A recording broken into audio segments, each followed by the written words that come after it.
Nouvel invité sur Droit de Cité, ici sur le studio, événement organisé par le mouvement associatif. Nous sommes avec Hervé Maurice. Merci d'être avec nous. Bonjour. Hervé, vous êtes le président du mouvement européen France, qui est créé en 1948. Le mouvement européen France fédère tous les acteurs engagés pour l'Europe en France, dans le but de promouvoir le projet européen et de favoriser la participation des citoyennes et citoyens à sa construction. On parle beaucoup ici sur Droit de Cité, édition 2024, de l'Europe. Le thème de cette année, c'est faire association en Europe. Le mouvement européen coordonne la campagne L'Europe pour de bon dans la perspective des élections européennes. C'est quoi cette campagne L'Europe pour de bon? En effet, le mouvement européen, c'est une très vieille association qui a accompagné la construction européenne. Et cette année, c'est une année d'élections européennes. On va élire nos députés européens pour 5 ans, qui vont prendre toutes les grandes décisions à l'échelle européenne. Et ça nous paraissait important de fédérer la société civile autour d'une campagne commune qui s'appelle L'Europe pour de bon. Cette campagne, elle s'adresse aux associations avec lesquelles on a l'habitude de travailler, qui sont parfois membres du mouvement européen, mais elle s'adresse aussi bien au-delà à des associations qui n'ont pas l'habitude de travailler sur l'Europe, qui n'ont pas forcément cette perspective européenne ou le scrutin justement dans le viseur. Et nous, l'idée, c'est de porter avec eux une grande campagne d'incitation au vote et de sensibilisation aux enjeux du vote. Et pour ça, on élabore tout un tas de ressources, des actions communes, des événements qui vont rythmer cette campagne et qui vont pouvoir mettre en débat, en tout cas, les grands enjeux de l'Europe de demain. Et parce que ce rendez-vous du 9 juin est un rendez-vous important, en date du premier tour et unique tour de l'élection, il faut le préciser, parce qu'il n'y aura pas une deuxième chance de retourner aux urnes, le mouvement européen a publié un manifeste pour ces élections européennes et il se structure autour de 5 axes. Quels sont les axes principaux alors? En effet, le mouvement européen s'engage à la fois pour encourager les citoyens à aller voter, et historiquement, il formule aussi un certain nombre de recommandations auprès des candidats.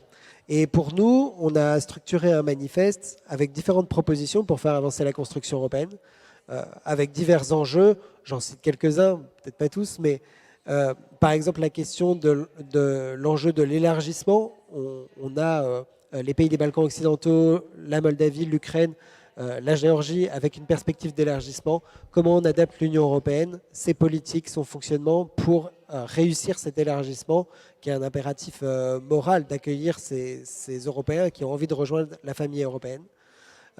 Mais aussi, par exemple, la question de la transition écologique et de son accompagnement social.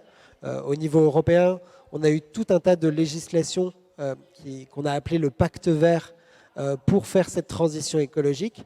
Aujourd'hui, il y a une vraie question d'accompagnement social de cette transition écologique partout en Europe et on a formulé un certain nombre de propositions pour que l'Union européenne puisse, avec un budget, avec des ressources adéquates, accompagner aussi cette transition écologique par des mesures sociales. Alors vous parlez de la transition écologique, c'est un enjeu majeur, bien évidemment. Se pose la question du financement de cette transition écologique. D'ailleurs, un atelier de droit de cité y consacre un long moment. Le titre, c'est Accord de fiscalité européenne au service des transitions. Vous voyez venir, la question de la fiscalité est vraiment importante. Maintenant, sur qui pèsera l'impôt de la transition écologique pour réaliser les investissements nécessaires? Est-ce que c'est sur les citoyens, les entreprises? Sur qui? C'est tout le débat de l'atelier de ce matin, en effet, qui est lié à cet enjeu de la transition écologique et comment on la finance en Europe. Ce qui est sûr et ce qui est ressorti de l'atelier de ce matin, c'est que l'échelle pertinente, c'est l'Europe, c'est l'échelle continentale. Et ensuite, ce matin, ce qui a été discuté, c'est plusieurs moyens de financer cette transition écologique, à la fois comment l'Europe réglemente et oriente les financements, y compris privés, vers la transition écologique et des mesures de transition écologique, mais aussi comment l'investissement public en Europe se dirige vers ces mesures, cet accompagnement de la transition écologique. Et là, il y a aussi l'idée d'un levier européen, pourquoi pas financé par de nouvelles ressources propres. Alors, ce n'est pas forcément un impôt, mais on pourrait imaginer différentes choses. Au niveau européen, on a par exemple mis en place une taxe carbone aux frontières. Donc on taxe les produits en fonction de leur impact carbone et cette taxe va générer des ressources et on pourrait tout à fait réinjecter ces ressources dans le financement de mesures d'accompagnement à la transition écologique. D'autres candidats vont peut-être proposer tout à l'heure lors du débat qu'il y aura lors de cet événement, par exemple un impôt exceptionnel sur les grandes fortunes européennes. C'est l'une des propositions qui commence à émerger dans ce débat des élections européennes. Et on aura probablement d'autres propositions qui vont émerger d'ici le 9 juin.